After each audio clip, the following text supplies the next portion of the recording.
Welcome back to my channel. I'm so glad you could join me today for another video. Today's video is going to be a special one. I'm very excited about it. I'll be sharing our adoption story and journey with you all today. So I hope that you enjoy this kind of content, and I hope you're excited to hear it because it's full of wonderful miracles and blessings from the Lord. He really showed his favor upon us and sent us down this wonderful path, and we're so grateful for all that God has done. So yeah, if you like what you see, go ahead and hit subscribe down below. Hit the bell for notifications of when I post a video. I post twice a week, Tuesdays and Fridays at 8 a.m. So I really hope that you'll come over here and join me on my little channel. And yeah, I'm so excited just to tell this story and give God all the glory and praise for what he's done. So today's verse that I've chosen is from the book of Romans. It's Romans 8:15. For ye have not received the spirit of bondage again unto fear, but ye have received the spirit of adoption, whereby we cry, Abba, Father. So I thought that verse was very fitting for today because God called us to adopt almost 2 years ago now, which is crazy that we're already to this side of things. God called my husband and I to adopt in August of 2017. So it was August the 12th, and we were organizing a concert for the school that I work at. And the band that was going to be there is a Christian band called Unspoken. And that night at the concert, they had a man who spoke to us about the adoption of his daughter. He spoke to the whole crowd about the adoption of his daughter from Kenya. And my husband and I had been struggling with infertility for about 3 years at that point, from PCOS. And we knew that the Lord wanted us to have a family and to have children. We've been praying for healing and for his guidance. And then all of a sudden that night, we both felt the tug on our heart that God wanted us to start our family through adoption. And we specifically knew that God had a specific child in mind for us. And he did, which is just this amazing story. But I digress. So that Sunday following the concert, I went to the altar and prayed. I hadn't spoken anything to my husband about what the Lord had put on my heart, but I went to the altar and I asked, Lord, if this is your will, if you want us to adopt, God, don't let me speak it to Matt, but let him speak it to me as confirmation that this is what you would have us to do. And so as soon as we got in the truck, Matt looked me in the eye and said, I think we need to adopt. And it was just this mind-boggling moment. God had heard my prayer and confirmed it through my husband, and we were both on the same page, and we knew this is what God was calling us to do and that he had a specific child in mind for us. As we got further into August, we decided to start seeking out our adoption agency, and we chose a local one to go through and to start the process of our home study. We had no idea what we were doing. So as we got further into the month of August, we began to share with our family what God had put on our heart. We shared with them gradually, not all at once. We didn't really let the cat out of the bag for a while, and it took until the next year before we even told the church family. So we spent a lot of time praying over it, talking about it, doing our research. We did a lot of research into it. We found a local adoption agency that we started to work with for our home study, and then things stalled out from August to December. We hit a rough patch in life, and things just shifted. Our focus kind of shifted for a little bit, and we were deterred from that purpose that God had put in our hearts, but all for a reason. It was just, there was a block in the road. But then when December came, we knew the Lord was saying, okay, it's time. I need you to do this. There's a child out there for you all that I have, and I need you all to welcome this child into your family. And we knew this was God's purpose for us. So we wrote our check for our application fee to the agency that we worked with, and then it all went from there. We had spent time too praying over this agency, and we knew we had to use in-state to get approved and get our home study together and all of that fun stuff. But we wanted to go out of state, and I say wanted, but we knew our child was coming from out of state. We knew, and we had a feeling that it wouldn't be from within our home state of Virginia that we were going to adopt. So we started looking into out-of-state agencies. I called so many places. I prayed. I just sat on the porch swing and I'd call and highlight and write and pray. And eventually God brought us to the perfect agency that put our profile book together, and they started recommending us cases. So this all happened around January of 2018. So 2018 was a really big year for us. A lot happened in 2018. It was just crazy. So in January, things really got started. We did our phone calls, our phone interviews. We were getting our profile book together, and we were just booking it into this home study stuff. And we were finished with all of our part of the home study stuff by the end of February. Like February 26th, I believe, was the day that we signed the last paper. We were ready to turn it in. We were done. And then we had to wait, of course, for the final approval from our agency, which came. And in March, by March, we were already reviewing and looking at adoption profile books and cases of birth mothers and adoption situations. So it was just crazy how quickly things flew once the Lord really released and said, okay, go.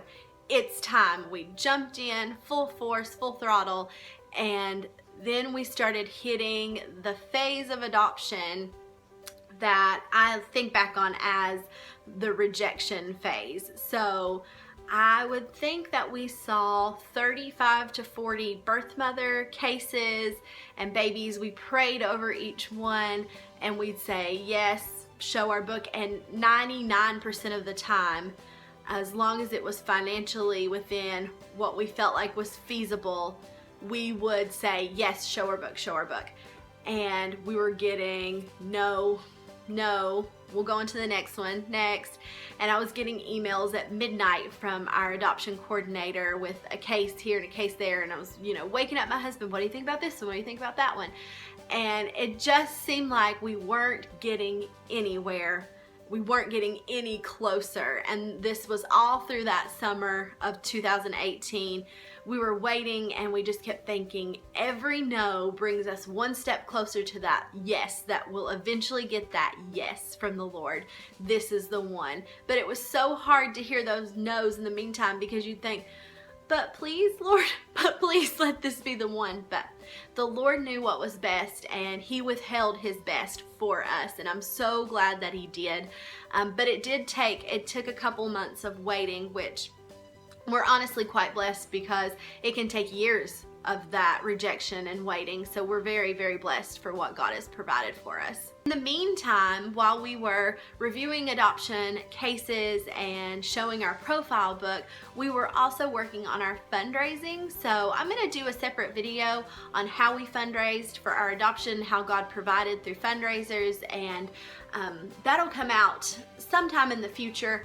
But right now I'll just kind of briefly say we were fundraising. We were working really hard behind the scenes, saving money and trying to fundraise for everything that was coming, because adoption is not cheap.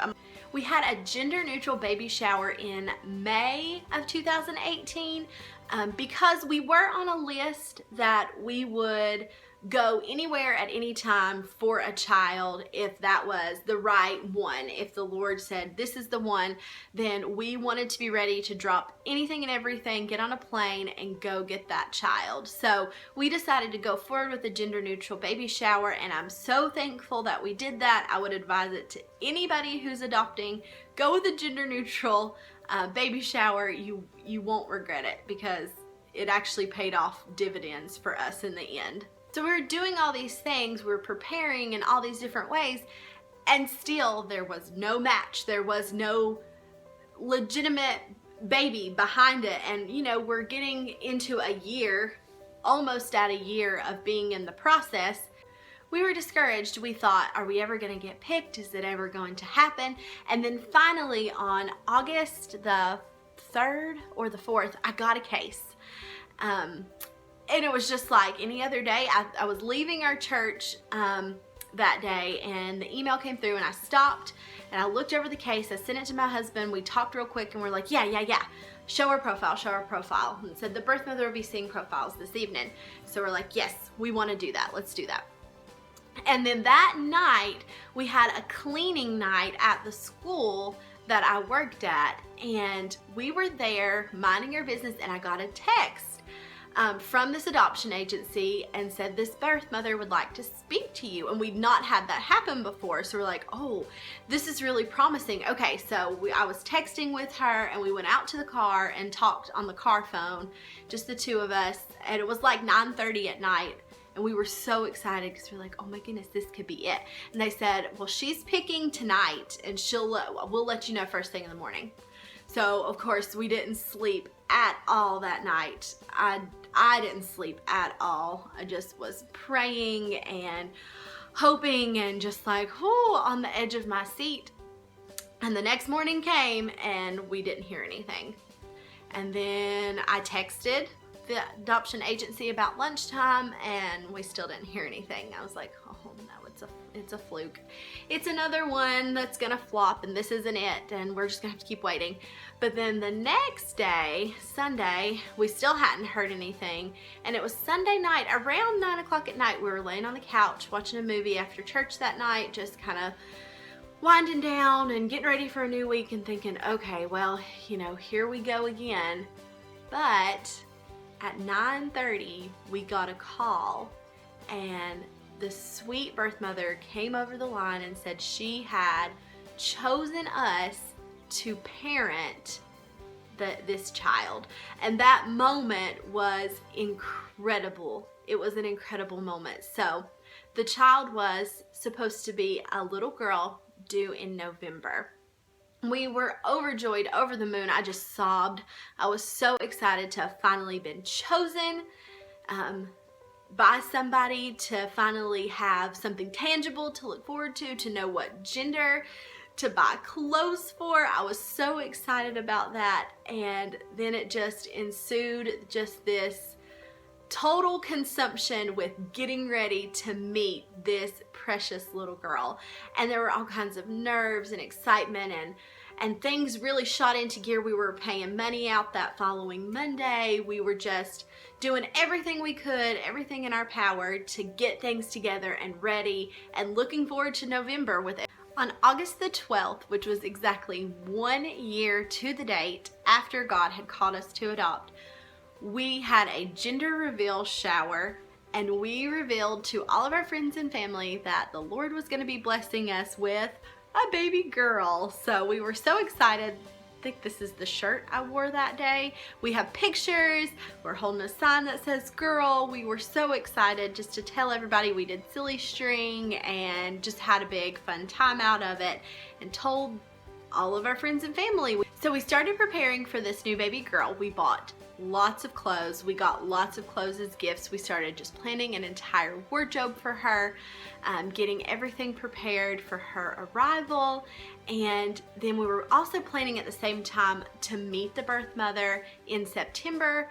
And we did that. We drove, we met with her and some of her extended family, and we were making preparations at that time to come back down in November. We were looking for an Airbnb, and because we had to be in the state for a couple of weeks for everything to go through interstate compact. So we were just making all of our plans and arrangements, and we were praising God and thanking Him, and just so excited. And then at the end of October the 29th of 2018, everything changed. Everything shifted. We got a call that morning at 6 a.m. that the baby had been born, which was a month early, which we didn't expect the birth mother to go to her full due date, but this was earlier than anybody had anticipated that it might be. And we heard from her that morning and got to see this beautiful baby boy that she had given birth to. And we were so confused. We're like, what?